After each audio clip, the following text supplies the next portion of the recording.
70일의 예언 여섯 번째 강의 시작하겠습니다.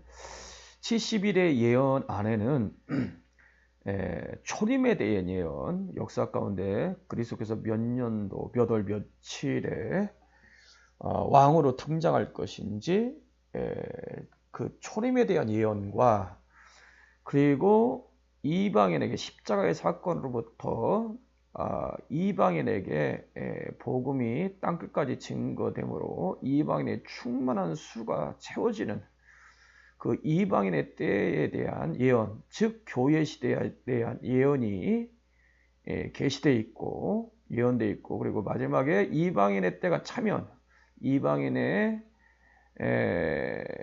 충만한 수, 천국 복음이 증거함으로 이방인의 수가 충만히 채워지면 주님이 공중으로, 주님이 재림함으로 마지막 한 일회가 성취될 것이다. 즉 재림에 대한 예언까지, 그리고 재림하고 있어질 일곱 대접을 통해서 세상 나라가 다 심판을 받고 그리스도의 나라로 바뀌는 그 주님이 재림함으로 있어질 그리스도의 나라의 완성까지를 예언하고 있는 것이 70일의 예언이다. 이렇게 이제 말씀드릴 수 있습니다. 그래서 70일에는 초림에 대한 예언, 그 다음에 교회 시대에 대한 예언, 이방인의 시대죠. 그리고 이방인의 시대가 끝나면 주님이 재림하는 재림에 대한 예언과 그 재림의 결과로 세상 나라가 심판을 받고 그리스도 나라로, 세상 나라가 그리스도 나라로 바뀔 것이라는 그 예언까지 포함이 되어 있습니다. 그래서 이 마지막 한 일에는 초림에 완성되는 예언이 아니고 주님의 재림 때 완성될 예언이다. 이렇게 지금 제가 말씀드렸습니다. 왜 그런가? 이 부분을 하나하나 지금 성경을 통해서 살펴보고 있습니다.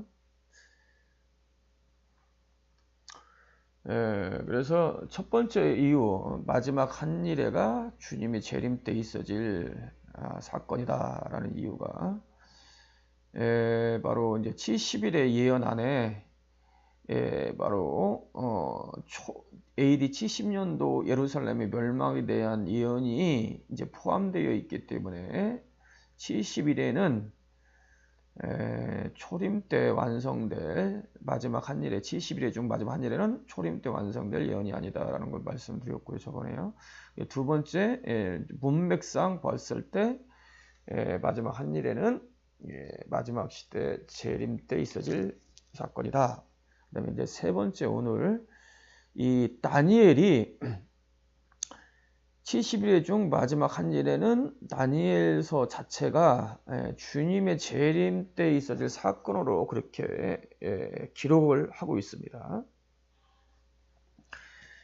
자, 이 마지막 한 일에 대해서 다니엘서 9장 27절은 이렇게 예언을 하고 있죠. 그가 장차 많은 사람과 더불어 한 일회 동안, 여기 한 일회가 나오죠. 이게 바로 70일의 중 마지막 한 일회를 지칭하는 겁니다. 한 일회 동안 언약을 굳게 정하게 했고 굳게 맺고 그가 일회의 절반에 제사와 예물을 금지할 것이며 또 포악한 가증한 것이 날개를 의지하여 설 것이며, 그 한 일의 절반에 어떤 일이 벌어지느냐? 제사와 예물을 금지한다는 거죠. 그리고 포악한 가증한 것이 날개를 의지하여 설 것이며, 이제 미운 물건이라고 개역 한글에서는 이제 번역을 했고 개역 개정에서 포악한 가증한 거 이렇게 번역했는데요.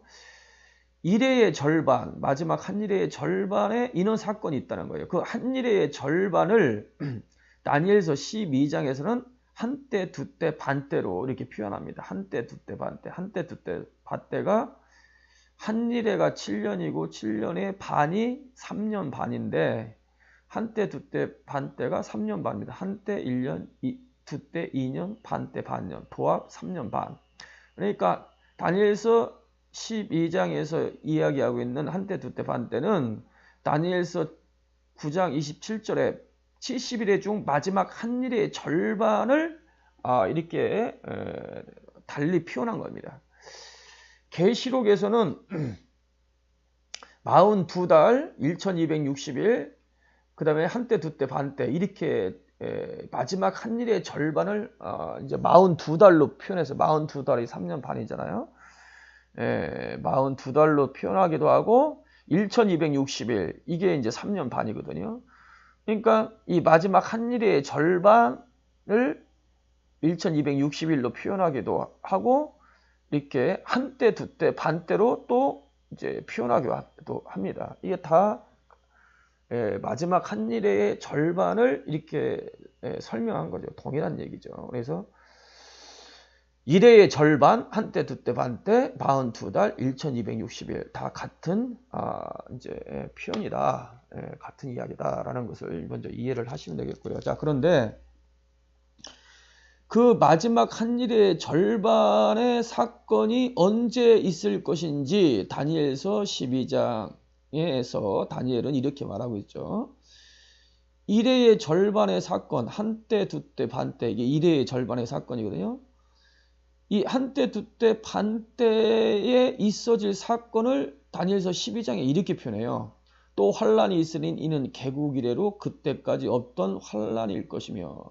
그러니까 이 나라가 시작되는 개국 이래로 전무후무한 환란이라는 거죠. 전무후무한 환란은 주님의 재림이 있어질 때 있어질 뭐 7년 대환란이거나 뭐 큰 환란을 가리키겠죠. 마지막 주님이 재림할 때 있어질 노아 홍수 같은 엄청난 심판을 말하는 거예요. 이게 마지막 시대에 있어질 재림 시에 있어질 사건. 그때 내 백성 중에 기록된 모든 자가 구원을 받을 것이며 땅의 티끌 가운데서 자는 자 중에서 많은 사람이 깨어 영생을 받는 자도 있겠고, 이게 부활을 가리키잖아요. 땅의 티끌 가운데서 자는 자 중에서 많이 사람이 깨어나. 이게 부활이잖아요. 영생을 받는 자도 있겠고, 영생, 부활이잖아요. 부활. 그래서 지금 다니엘서 12장은 재림 때 있어질 부활을 이야기하고 있는 거죠. 다니엘아 마지막 때까지 이 말을 간수하고 이글을 봉하라. 많은 사람이 빨리 왕래며 지식이 더하지라. 이 마지막 시대에 있어질 상황을 이야기하는 거죠. 주님의 재림이 가까울수록 빨라진다는 거죠. 요즘 5 시대가 시작돼서 5 시대요. 4G보다 5가 10배, 20배 이상 빠르다는 거예요. 엄청난 속도죠.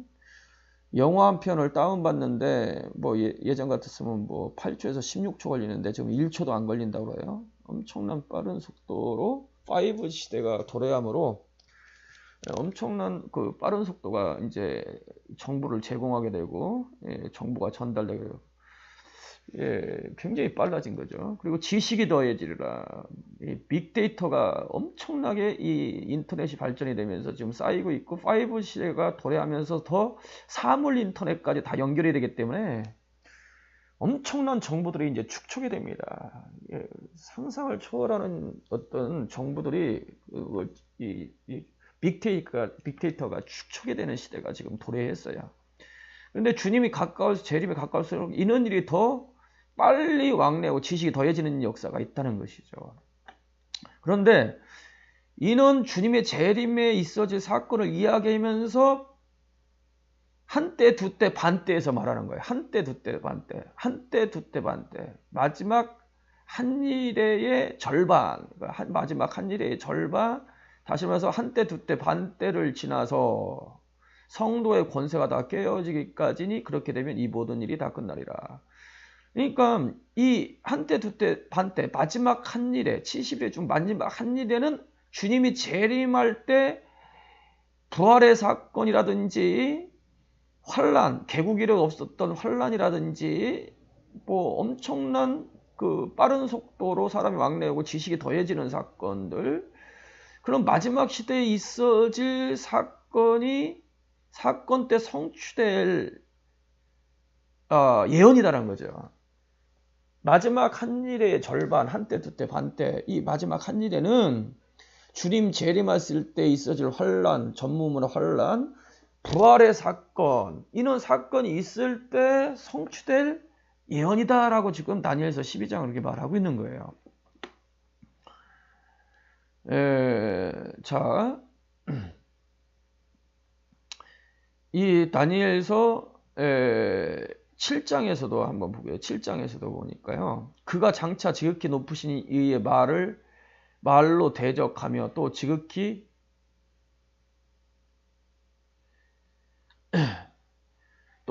높으신 이의 성도를 괴롭게 할 것이며 그가 또 때와 법을 고치고자 할 것이며 성도들은 그의 손에 붙임 바 되어 한때 두때 반때를 지나리라. 한때 두때 반때를 지나면 지나리라. 그러나 심판이 시작되면 그는 권세를 빼앗기고 완전히 멸망할 것이요 그의 나라와 온 천하 나라의 위세가 지극히 높으신 이의 거룩한 백성이 붙임 받으리니 그의 나라는 영영한 나라이라. 모든 권세 있는 자들이 다 그를 섬기에 복종하리라. 여러분 주님이 재림을 하면요,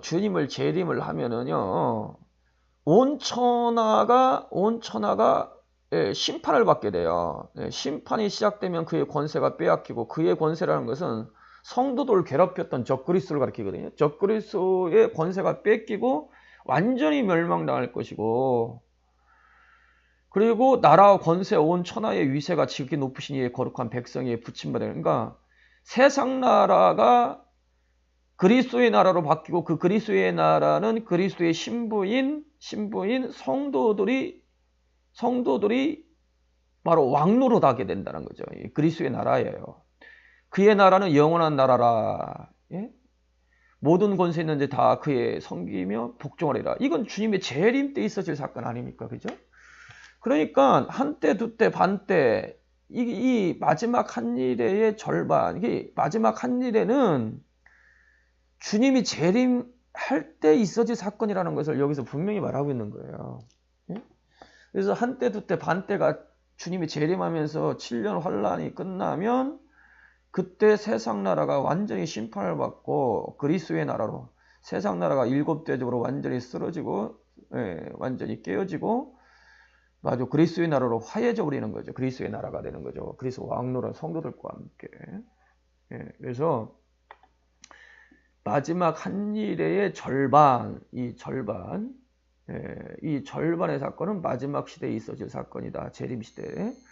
여기서도 보면요, 다니엘서 9장 27절 70일의 중 마지막 한일의 절반에 있어질 사건을 이렇게 표현하잖아요. 일의 절반에 제사와 예물을 금지할 것이며 또 포악하여 가증한 것이 날개를 의지할 것이며, 이게 제사를 예물을 금지하는 것은 성도가 핍박을 받을 거라는 거죠. 그리고 이제 우상, 포악한 가증한 것, 이건 이제 적그리스도가 자신을 하나님이라 한다는 것이죠.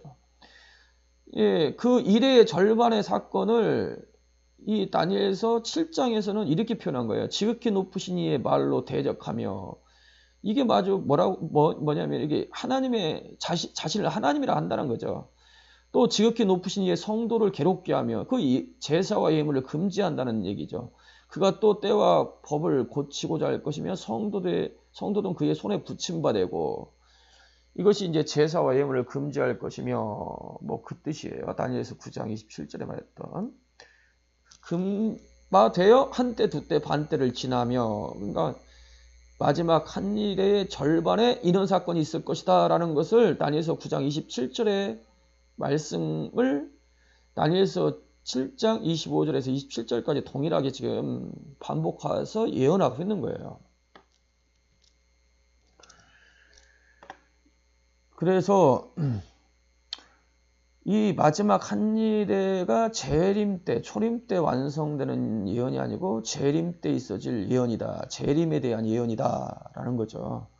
이게 왜 중요한가? 이것이 계시록을 풀 때에 굉장히 중요한 역할을 하는 거죠. 이게 초림으로 해석을 하면 다니엘서에 예언됐던 42달, 한때 두때 반때 1260일, 이 내용의 장을 초림에 있어질 사건이거나 아니면 교회 시대에 있어질 사건으로 해석할 수밖에 없는 거예요. 그런데 만약에 이 마지막 한일의 절반에 있어질 사건을 마지막에 있어질 사건이라고 이제 본다면, 계시록에 나와 있는 42달, 한때 두때 반때 1260일 이런 내용들을 주님의 재림할 때 있어질 사건으로 해석해야 한다는 것이죠. 뭐 한 예를 들어보면요. 이 계시록 13장도 만약에 이 마지막 한일의 절반의 사건, 그것을 재림대로 보지 않고 초림대로 보면 이게 문제가 많이 이제 발생이 되는 건데, 42달, 요 계시록 13장도 사실 42달 마지막 한일에 대한 예언이기 때문에 요것도 뭘로 보냐면 재림 때 있어질 사건으로 해석을 해야 한다는 얘기죠. 짐승이 이제 적그리스도가 과장되고 신성한 모독을 말하는 입을 받고, 다니엘서는 그것을 가증한 것이 날개를 의지하여 설 것이며 포악한 것이 날개를 의지하여 설 것이며 이렇게 표현한 거예요. 또 42달 동안 일할 권세를 받으리니, 이것이 이제 마지막 한일의 절반의 다른 표현이죠. 받으리라. 짐승이 입을 벌려 하나님을 향하여 비방하되 자신을 하나님이라 한다는 거죠. 가증한 것이죠. 그의 이름과 그의 장막 곧 하늘에 사는 자들을 비방하더라. 또 권세를 받아 성도들과 싸워 이기게 되고 각 족속과 방언과 나라를 다스릴 권세를 받으리니, 이게 계시록 다니엘서 7장 27절에 예언됐듯이 이 제사와 예법을 금지한다는 거죠. 교회를 핍박한다, 성도를 핍박한다. 그리고 다니엘서 7장은 성도의 권세를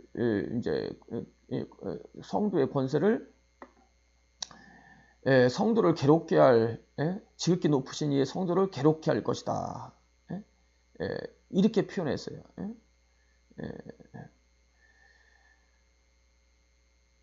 이것을 이제 다니엘 계시록 13장에서는 이 다스릴 권세를 받으리니 성도를 핍박할 권세를 받게 된다는 거죠. 후 3년 반 동안 성도를 핍박한다. 그러나 또 다른 천사 곧 둘째가 그 뒤를 따라 말하되 무너져. 그러나 큰 성 바벨론이여. 이거 세상 나라를 가리키죠. 큰 성 바벨론이여. 이게 이제 종교적 바벨론, 그리고 이 종교적 바벨론 안에는 이제 세상 나라도 포함이 됩니다. 모든 나라에게 그 음행을, 이 종교적 바벨론과 모든 나라, 세상 나라에서 그 음행을 말미암아 진노의 포도를 먹이던 자로 하더라 있어요. 무너졌다. 이게 이제 심판받을 것을, 그러니까 마지막 한일회가 끝나면 바로 세상 나라가 완전히 심판을 받고 종교적 바벨론, 물질적 바벨론이 완전히 무너질 것을 예언하고 있는 것이 계시록 13장인데, 이 예언이 동일하게 다니엘서에 그대로 예언과 일치하는 거예요. 내용이. 여기 보세요. 다니엘서 9장 27절에도 보니까 이레의 절반에 제사와 예물을 금지할 후 3년 반에 성도가 핍박을 받는다는 거죠. 그리고 포악한 가진 것이 날개를 의지해서 자기가 하나님이라 한다는 거죠. 적그리스도가. 또 이미 종말까지 진노가 황폐한 자가 쏟아지리라. 7일회가 끝나면, 일회의 절반이 끝나면 이미 정한 종말까지 진노 황폐한 자에게 쏟아지리라. 이게 세상 나라와 적그리스도가 완전히 심판을 받을 것을 예언하고 있는 것이죠. 그리고 다니엘서 7장도 마찬가지예요. 7장에도 보니까 한때, 두때, 반때가 지나면 심판이 시작되는데, 그의 권세가 적그리스도가 심판을 받고 완전히 멸망받고, 근데 나라와 권세와 온 천하 나라의 위세가 지극히 높으신 이의 거룩한 백성이 붙임받으리라. 세상 나라, 바벨론, 종교적 바벨론, 물질적 바벨론 완전히 무너지리라 라고 한 거죠. 이게 7대접을 통해서 이게 무너집니다. 그러니까 다음에 이야기하고.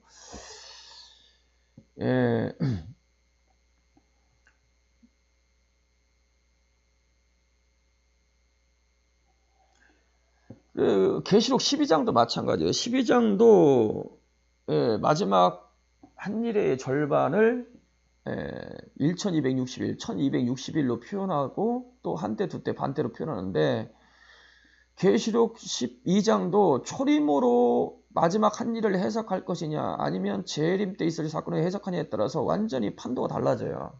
한 예를 들면 보세요. 여자가 아들을 낳으리니 이는 장차 철장으로 만국을 다스릴 남자라. 초림으로 해석하시는 분들은, 마지막 한일회를 초림으로 해석하시는 분들은 그 여자를 마리아로 보고 장차 철장으로 만국을 다스릴 남자를 예수님으로 봅니다. 예수님. 예. 왜냐면 이게 한때 두때 반때를 이걸 초림 때 있어질 사건이거나 이 한때 두때 반때를 상징적으로 봐가지고 바로 교회 시대로 보기 때문에 이제 그런 해석이 나오는 거예요. 여자가 마리아로 본다면 이거 문제가 생기는 거죠. 장차 철장으로 만국을 다스릴 남자. 만국을 다스릴 남자는 예수님인 동시에 이기는 자입니다. 계시록 2장 26절 27절에 보면 만국을 다스릴 이기는 자는 그리고 내 계명을 끝까지 지키는 자는 만국을 다스릴 권세를 주니 저희가 철장으로 질그릇 깨뜨리시 깨뜨리리라. 이 만국을 깨뜨린다라는 이야기가 나와요. 그러면서 내가 하나님부터 그 철장을 받은 것 같이 너희도 그 철장 권세를 주리라 하겠죠. 예수님도 철장 권세를 가진 분이시지만 이긴 자도 철장 권세를 가진 자예요. 그 아이를 하나님 앞과 그 보좌 앞에 올려가리라. 만약에 이 여자가 초림 때 있어질 예수님의 육신의 어머니 마리아라고 본다면 여기가 문제예요. 그 여자가 만약 이게 마리아라면 광야로 도망함에 거기서 1260일 동안 양육을 받으리라. 그러면 마리아가 1260일 동안 뭐 누구로부터 양육받은 적이 있습니까? 도망가 가지고요. 그건 아니잖아요. 그죠? 그리고 무천년설을 주장대로 1260일을 교회 시대라고 본다면 그 여자를 마리아로 보고 1260일 뭐 이게 이제 교회 시대로 이제 봅니다. 그분들은요. 그러면 뭐 예수님 그 마리아가 뭐 교회 시대 가운데 저희 뭐 양육받았느냐 뭐 도망가 가지고 그런 사건이 없었지 않습니까? 그러니까 이 여자는 마리아로 보면 안 되는 거죠. 그래서 이 여자는 실상은 해로 옷 입고 머리에 이제 12별이 있고 이렇게 이제 그 모습이 이제 나와 있는데 이것은 사실 바로 교회를 가리킵니다. 교회.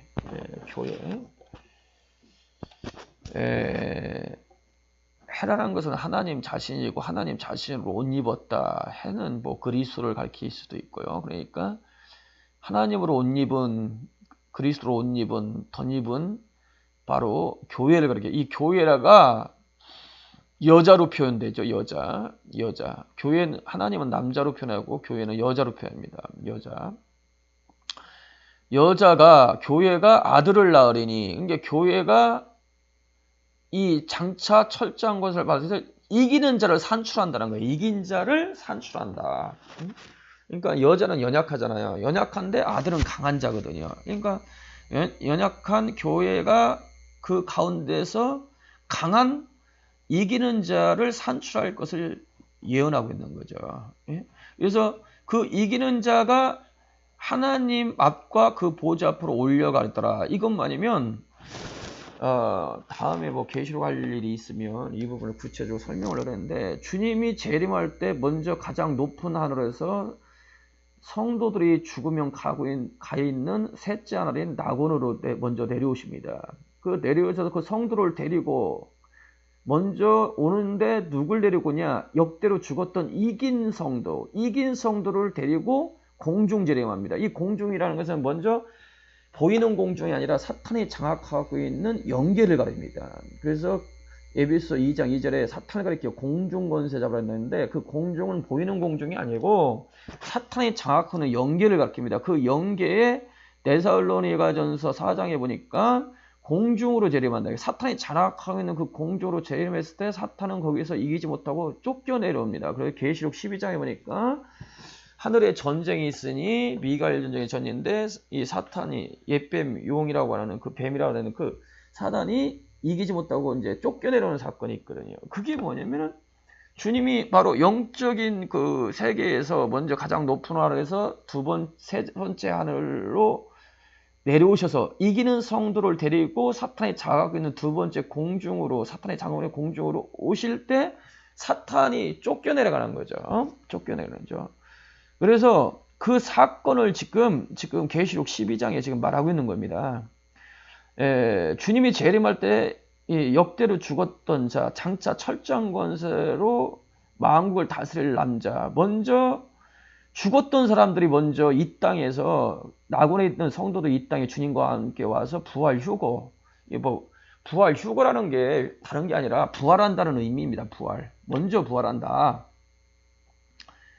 죽은 성도가 살아있는 성도가 죽은 성도라 앞서지 못하리라. 데살로니가 후서 이제 풀면이 있어요. 먼저 죽은 자가 먼저 부활을 합니다. 먼저. 그런데 죽은 자가 부활하는데 역대로 죽었던 자가 먼저 부활해요. 이긴 자, 역대로 죽었던 이긴 자가 주님과 함께 공중재림할 때 그때 이제 주님 앞에 온다. 그래서 하나님과 그 보좌 앞에 올려가다라는 것은 우리가 보좌로 가는 게 아니에요. 실상은 보좌가 오는 겁니다. 하나님이 올 때 이 땅에 보좌가 오는 것이고 그때 하나님 앞에 나가는 거예요. 예수님 이 땅에 올 때 하나님의 보좌가 이 땅에 오는 겁니다. 그때 성도가 하나님 보좌 앞에 가는 겁니다. 지금 예수 믿고 죽으면 보좌 앞에 가는 게 아니라 낙원에 가는 거예요. 낙원. 하늘의 가장 높은 하늘 보좌 앞에 간 사람은 없습니다. 예수님 외에는, 나 외에는, 인자 외에는 하늘에 오른 자가 없다. 그 하늘은 아버지 보좌가 계신 곳이에요. 그래서 예수님이 이 땅에 오실 때 보좌 앞에 가는 겁니다. 그 이야기를 지금 계시록 12장 이렇게 말씀하고 있는 거예요. 여자가 아들을 낳으리니 장차 철장으로 만국을 다스릴 남자, 역대로 죽었던 이긴 성도들이 그 아이를 하나님 앞과 그 보좌에 올려가더라. 이건 바로 재림을 지금 이야기를 하고 있습니다. 은밀한 공중재림 먼저. 이제 그 은밀한 공중재림이 있었을 때 사탄이 이 땅에 1층처럼 쫓겨 내려오면서 이 땅에 7년 대환란이 시작되는 거죠. 그때 이 땅에 그 성도들은 이기는 성도들이든 살아있는 이기는 성도들, 이기지 못한 성도들은 이 땅에 그대로 남습니다. 이 땅에 그대로 남아요. 그래서 계시록 11장에 1260일 동안 예언하더라. 두 증인들이. 그 두 증인은 두 사람을 가리키는 게 아니라 두 증인은 두 감람나무와 두 촛대라겠잖아요. 두 촛대라는 거, 촛대 자체가 교회를 가리켜요. 교회는 개인이 아니에요. 단체의 단체. 성도를 가리킵니다. 성도들. 그러니까 두 증인은 두 사람이 아니라 이미 단체라는 게 단체. 단체인데 어떤 단체냐? 이기는 단체. 그런데 두 증인이 한 두라는 쓰는 것은 증인 숫자잖아요. 그러니까 그리스도의 증인들은 이기는 성도를 그렇게 이기는 성도들. 그러니까 1260일 동안, 그러니까 마지막 한일의 7년 대환란 속에 이기는 성도들도 들어갑니다. 그건 다음에 이제 구체적으로 왜 이기는 성도도 환란에 들어가는지를 설명드리겠습니다. 다음에. 어쨌든 그 이기는 성도들이든 이기지 못한 여자, 연약한 여자의 성도, 여자로 표현된 연약한 성도이든 간에 다 7년 환란에 들어가요. 7년 환란에 들어가는데 그 여자가 광야로 도망해서 1260일 동안 양육을 받는다고 했잖아요. 그리고 하나님이 예비한 곳에 있더라. 그 하나님이 예비한 곳이 뭐냐면 이것이 바로 두 증인을 가리킵니다. 두 증인. 그리고 그 여자가 큰 독수리 날개는 진리의 날개, 두 증인이 가르쳐주는 두 증인의 날개가 있어요. 그 진리로 말미암아 땅에 속한 사람이 아니라 하늘에 속한 사람으로 이제 이기는 자로 바뀌어버리는 거죠. 양육을 받는 것이죠. 거기서 뱀의 낯을 피하여 이 사탄의 그 하수인들, 적그리스도를 피하여 한때 두때 반때를 양육받음에, 한때 두때 양육받에 바로 3년 반을 양육을 받게 된다는 거죠. 3년 반을 양육을 받게 된다. 그래서 계시록 12장은요, 이것도 바로 이제 마지막 한일의 마지막 주님의 재림에 있어질 사건을 예언하고 있는 것이다. 그리고 계시록 11장도 마찬가지예요. 이 두 증인도 42달, 이것이 마지막 한일의 절반을 말하는 거잖아요. 이것도 마지막 한일회가 재림 때 있어질 사건이기 때문에 두 증인의 이 내용도 교회 시대 가운데 활동한 두 증인이 아니고, 그리고 재림 전에 있어질 어떤 그 재림 전에 있어질 뭐 누가 뭐 박태선도 뭐 두 증인이라고 뭐라고 막 하는데 그런 게 아니고, 재림하면서 있어질 활동할 그 연약한 성도들을 마지막으로 이기는 자로 7년 대활 동안 보호하고 그 핍박을 견딜 수 있도록 보호하고, 그리고 전 3년 반 동안 지옥으로 떨어지고 있는 한 영혼이라도 건지기 위해서 마지막 예언을 하는 1260일 동안 전 3년 동안 예언하는 활동을 하는 이기는 성도를 가리킨다는 거죠. 예? 야, 은밀한 공중전에 이미 주님이 곧 왔다. 지상재림이 곧 하면서 세상 나라가 7대를 터서 심판받고 멸망받으니까 빨리 회개를 해라. 그래서 한 영혼이라도 지옥으로 떨어지는 마지막 영혼까지도 건지려는 주님의 특사의 특사. 이 국률로 이 바로 7년 대환란 동안 이 두 증인을 바로 이제 하나님께서는 그리고 7년 동안에 이제 파송을 하시는 거죠. 예. 네. 그래서 이제 이 마지막 한일의 절반에 있어질 그 사건, 마지막 한일에는 재림 때 있어질 사건이다라는 것을 말씀드리고, 또 69일에가 한일회를 7년으로 계산을 했을 때 초림이 그대로 성취되었다는 걸 확인할 수 있듯이 마지막 한일에도 7년으로, 문자적 7년으로 봐야 한다. 이 무천년설처럼 이제 교회 시대로 보면 안 되고 바로 문자적 7년으로 주님 재림 시에 있어질 사건으로 봐야 한다라는 것입니다. 다음에 또 이어서 왜 마지막 한일회가 재림 때 적용이 되어야 할지 한번 살펴보겠습니다.